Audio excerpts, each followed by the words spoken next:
Thank you for staying with us. We'll continue our conversation from electoral matters to health matters. Nigeria's health system has been challenged with several issues, from insufficient funding, inadequate medical personnel and facilities, as well as different diseases outbreaking over the years across the country. Case in point, COVID-19, aka coronavirus. And otherwise known as Koru. Okay, otherwise known in the local parlance, Koro. I heard that this morning. Well, besides that, also Nigeria has had issues with Lassa fever. And all these are things that many wonder, how ready is the system, the health system, to handle all of this? There have been constant briefings about the situation and what's being done. Isolation centers have been set up in different states and different parts of the country. But what is the situation on ground? Beyond all these outbreaks, is there a structure in place to ensure that consistently the health of Nigerians is kept in place? Well, to help us understand all of what's going on here, we have the Minister of State for Health, Dr. Olorunimbe Mamora. Thank you for joining us. Thank you very much, Neota. Thanks for inviting me. Yeah, well. You're looking quite relaxed. In spite of everything going on, yes. we thank God. In spite of Corona visiting us, you know. So let's delve into this matter.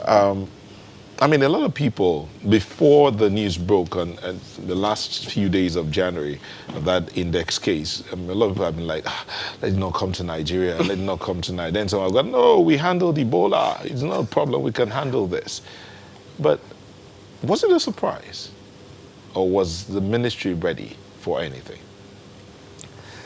Well, I think the most important thing to say is that as soon as there was that outbreak in China, we got into action in terms of our preparedness and response activities and measures being put in place, so that we will not be caught napping.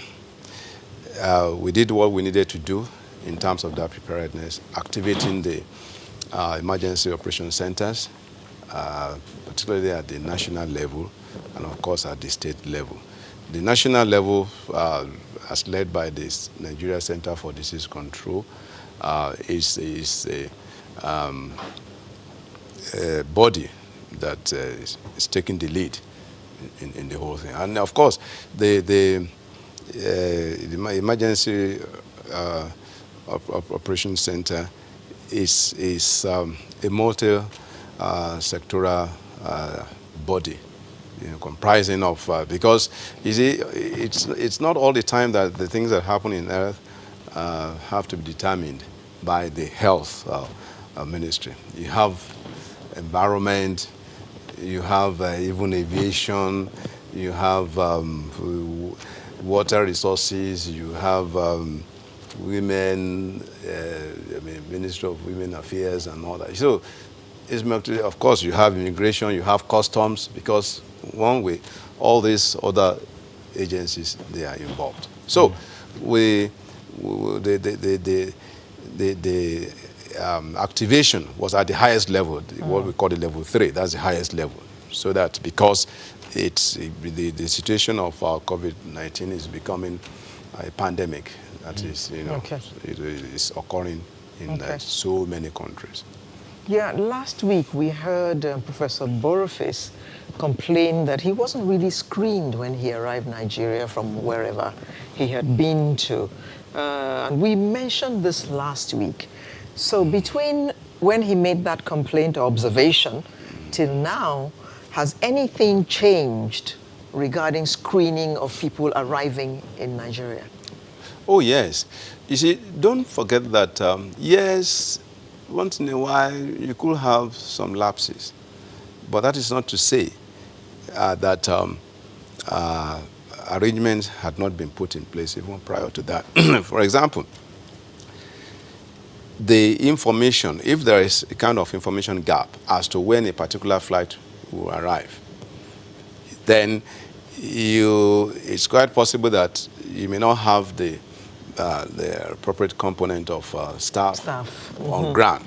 So, well, that was a possibility that could have happened at that point in time, because already the thermal scanners, they are in place, installed, which is you just pass by, and of course the thing just captures your temperature, and it determines, of course, depending on what the temperature level is, to determine whether it's fever. When it's at 37.5 and above, yeah, well, that's low grade, but at 38, that's established level of fever. Dr. So, Mamora, can you just hold your thoughts a moment? We're going to take a very quick break. We'll come back and continue the conversation. Okay. Please stay with us.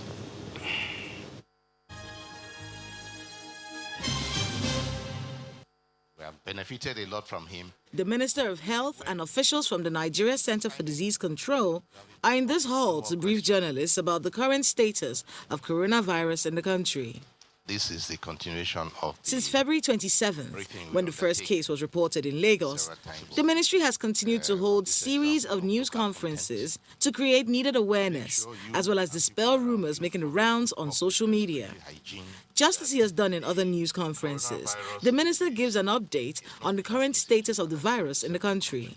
Between the 7th of January and yesterday, 5th of March 2020, a total of 21 suspected cases were reported across 4 states in Nigeria. The states are Lagos, Ogun, FCT, and Kano. There is still only one confirmed case of COVID-19 in Nigeria, which is the index case, and no deaths. Therefore, as of today, the 6th of March 2020, I repeat that there is only one confirmed case of COVID-19 in Nigeria. So far, 77 countries around the world have been affected by coronavirus, also known as COVID-19. 7 of these countries are in Africa, including Nigeria, South Africa, Cameroon, and Senegal. The Nigeria Center for Disease Control says it will need 1.67 billion naira to effectively prevent the spread of the virus, a request that the Minister of Health says has been approved. For the first 28 days, we have a budget of about 1.67 billion to handle this COVID-19 response. Every money, every amount they asked for was granted by federal government immediately. Government didn't waste time at all. But before once it's approved, you have to go through a process. You have to go through the Ministry of Finance, go through the budget, and so on. And in the meantime, NCDC said they want to make immediate procurements. So I gave them the go-ahead to tell their contractors to supply, and they will be paid after. Globally, there are over 93,000 confirmed cases of COVID-19, resulting in over 3,000 deaths. And with the way the virus is spreading across borders, the need for Nigeria to step up its surveillance and preventive mechanism cannot be overemphasized.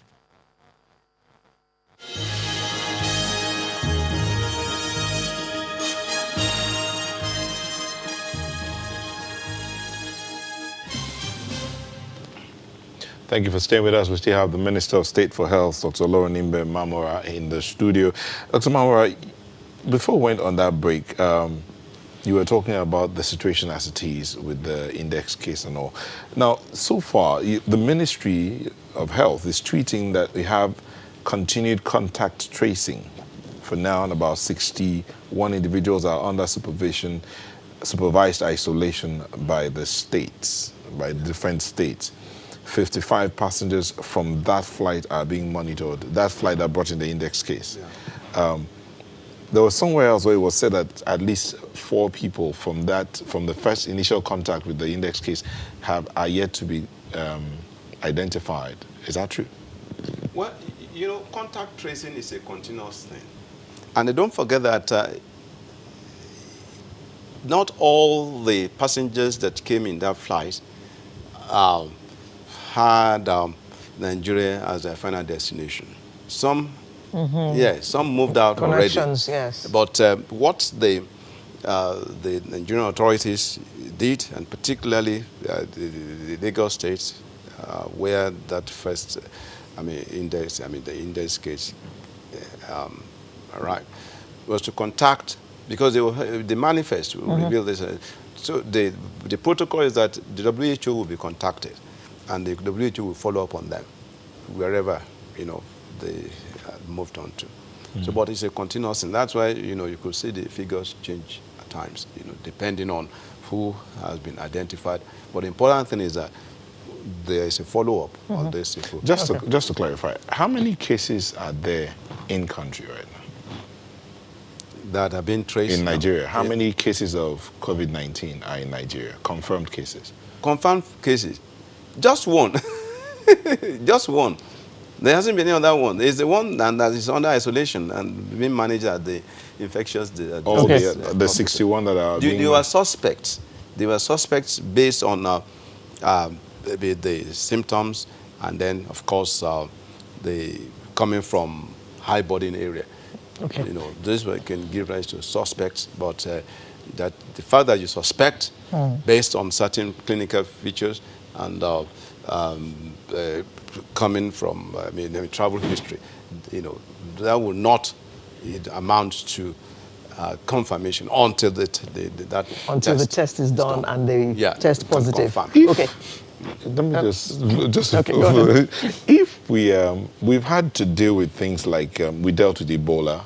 I mean, our health system managed the Ebola situation, and there are those who still wonder how that was possible with the mortality rate of that Ebola so high at that time. And then we're now dealing with Lassa fever, which there are those who are saying that the figures are not being put out there accurately as they should, but hey, the health system is still managing the Lassa fever situation. Yeah. Do you think that Nigeria's system is ready to manage this new situation that's come up on the world? Yes. You see, the Ebola, Corona, or COVID-19, these are imported. They were imported. Not something with us. Lassa is with us. But Lassa is with us. And it's mainly an environmental issue, which we need to deal with. So that's the difference. And the hype, the hysteria, the fear attached to COVID-19 essentially has to do with the ease of transmission. It's the ease. That's why, it's like going viral all over, the world. That's the thing. And it's a no respecter of anyone. What has happened or what happened in Iran, where even the deputy minister of health and the vice president, women affairs, were tested positive and all that. So it's that, but Lassa is a different, case entirely. Okay. Now, doctor, there is the idea, it may be a myth going around that COVID-19 cannot survive in Nigeria because it is so hot, and especially now where we are in the hottest part of the year. Is that a myth, or is there any truth in it? Well, my response would be that so much has been revealed about COVID-19. And at the same time, so much It's not known. is unknown. So it's difficult to, as research findings continue to be made available to us. All I can say is that one of the things that has been established is that it's a bit difficult for the virus, the coronavirus, to survive in hot environment. But one should not take that as an excuse to lower the guards or to now say with, definitive conviction, so to speak, that, oh, it cannot happen. No, no, no, no. Okay. That will be. There are other things that will be, well, whether it's myth or whatever that have been associated. Some have even said that, oh, the black man's gene, is a bit resistant to all sorts of things to that. But we should not be taken in or sucked in by such claims. Okay. Even the claims in terms of certain drugs being, many drugs. No. But you're still doing research on that. But let me take you a little bit back again to the question I asked about the COVID-19, the imported diseases, and the one that, as we said, is environmentally based, Lassa fever. Yeah. I asked the question if our healthcare system is equipped, not just, when I say equipped, both in terms of physical and human resources to manage the different situations, health situations that might come up. Lassa fever, for instance. Yes, we do have health system that can cope, but that is not to say it's perfect. We still need to do a lot of health systems strengthening. We need to do a lot of that, the bulk of what we need to do is even at the primary care level, because you see, the healthcare delivery is a pyramid. And at the base of that pyramid is the primary health. Because that's where you can easily give the information to the people. And the bulk of our people, they still live in the rural areas. And that's one of the areas that the primary health is supposed to serve. But how is that working out? Well, it's working. We are engaging. We are engaging the states, because the local government, particularly, the local governments are under the state. We are engaging the states through their, through the governors in particular, because that's highest authority in the state. And of course, they exert and exercise a lot of control over the local government. So, and we are saying that because a lot of these activities, they are supposed to be handled even at the local government level. But I asked the question because we do know that some medical personnel would rather not go to the primary healthcare centers. They would rather stay in the urban area. So the question is why? And it's because, by and large, the facilities that ought to, incentivize them to stay are not there. For example, accommodation is an issue. Even water supply would be an issue. Electricity supply would be an issue. And that's why we are looking at that. That's why I said earlier on that some of the things that happen in health, they are not necessarily under the control of health itself, but they come from other, that's why we have this multi-sectoral approach to these things. Yeah, so but if these facilities are there, then people will Doctor, even in the urban centers, I understand that now health workers are afraid for their lives because they do not have adequate protective covering. Equipment, yeah. Because there is a high demand for them. So the costs have gone up. Because I went, for instance, to go look for masks last week, and masks had gone from 1,000 naira for 50 to 10,000 naira for 50. So if I can't afford to buy them, how many health workers can afford to buy them to protect themselves while they're looking after us? Well, you see, these are some of the issues that we are looking into in terms of, because we need to get the information to our people. Not everybody needs the mask. Let's get that right. Okay. Not everybody needs the mask. So let it be that we are making available to those who need them. We talk of this PPE, that is personal protective equipment and consumables, gloves, the mask. The people that need masks, primarily, they are the people who work in the health workers. The health workers, not even all the health workers, but health workers who work in the environment of care provision for, I mean, like the index case that is under. There are health workers who will minister onto the health of that patient. There are hospital attendants, cleaners who work in that environment. Those are the people. The doctors, nurses, those are the people that primarily need those the protective mask, clothing. Yeah. you know, right, and the other protective. So those are the priority people that we should be looking at. Okay. Other people that may need masks are those who are manifesting symptoms. That's like somebody who is sneezing, who is coughing, and who has reasons to feel that, look, he or she is unwell.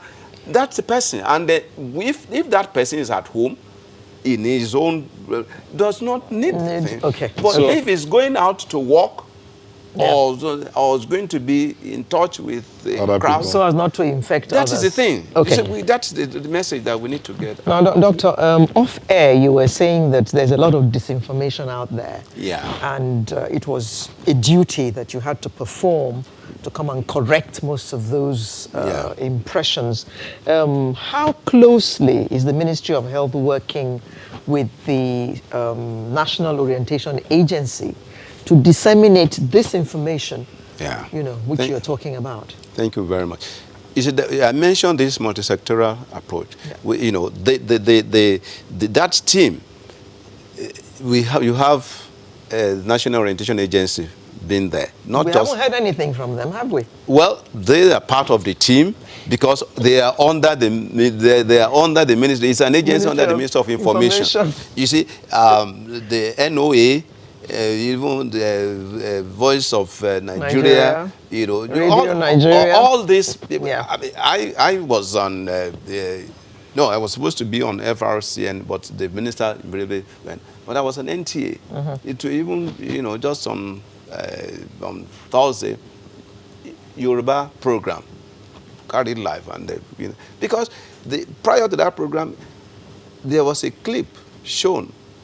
And somebody was saying that you should just go and get a local gin, called Ogogoro, to be washing your face. You see, these are some of the terrible things that I saw live, And somebody was saying that somebody had died from corona. These are complete disinformation, which we don't.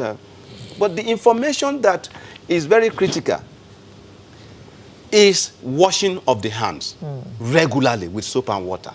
It is very, no handshaking. Very critical because you see the palms, the bulk of germs, whether as viruses or bacteria, they get into the body through the palms.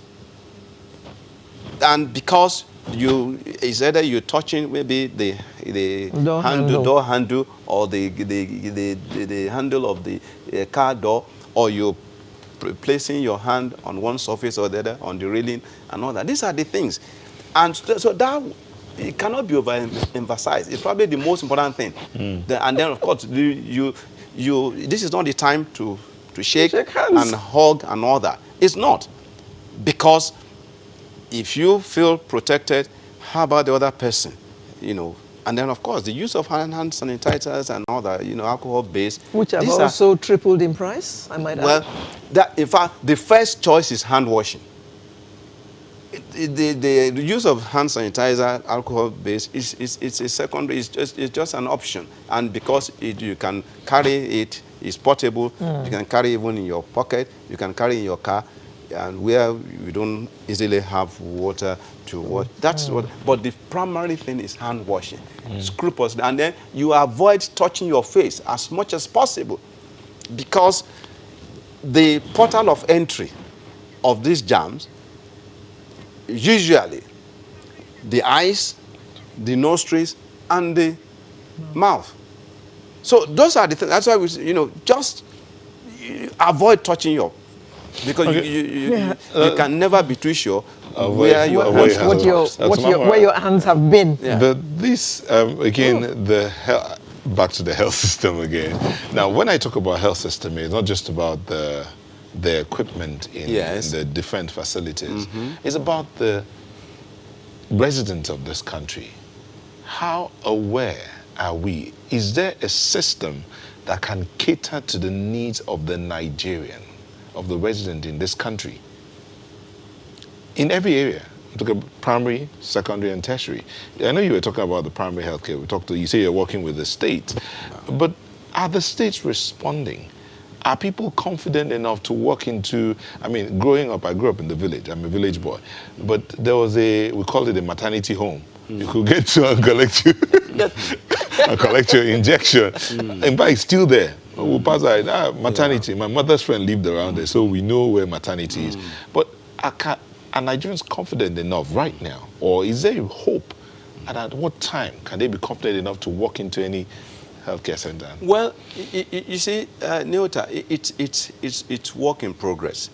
Don't forget that time there was, in the 80s, that we were doing well in our primary healthcare. I think that was when Professor Olikoye, it was under the military though, was the Minister of Health. We were doing very well. And then Nigeria, was more or less a reference point in terms of primary healthcare because it's so critical. Because if you get it right at that level, we will reduce the burden on the secondary level, which is represented by General Hospital. They will do well on the tertiary level, which is the teaching hospital, the Epical Center, which ordinarily is supposed to be referral center. A cold case of malaria has no business in the teaching hospital. Going to the teaching hospital. There were nothing's happening. But what I'm saying, you see, somehow, somewhere along the line, there was a decline. And then I'll tell you, you may not believe it, that the audit that we did, we have close to almost 30,000 primary health center buildings scattered all over the country, most of which are non-functional. Almost 30,000. But whereas the federal government's projection is to have at least one functional primary center in one political ward. And we just At have, what time? We just have about 10,000 political wards, about 9,800 and something political wards.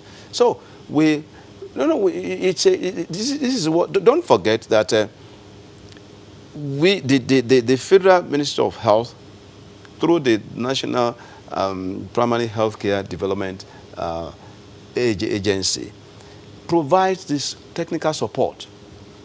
These things are under the purview of the states. Okay, but we provide. We have about 10 seconds for you to answer this. Okay. At what time, is there a time frame that the primary healthcare centers, yes, they are provided for by the states, but you can help, technical support. Yeah. At what time frame is the federal government looking to see those political wards, 9,000 plus political wards, have at least one functional health center? Well, I mean, the best I would say is as soon as possible, because it depends on the responses we are getting from the states. Okay. Because they are not directly under our own control. So it's as fast as possible that we can. That's what we are working, and that's the goal. And the earlier we do this, and good enough, the governors, I mean, they are responding. Of course, definitely not at same pace, but there are some of these states that are really doing well and responding and appreciating the need for. Thank you very much, Dr. Olorunimbe Mamora, who's the Minister of State for Health.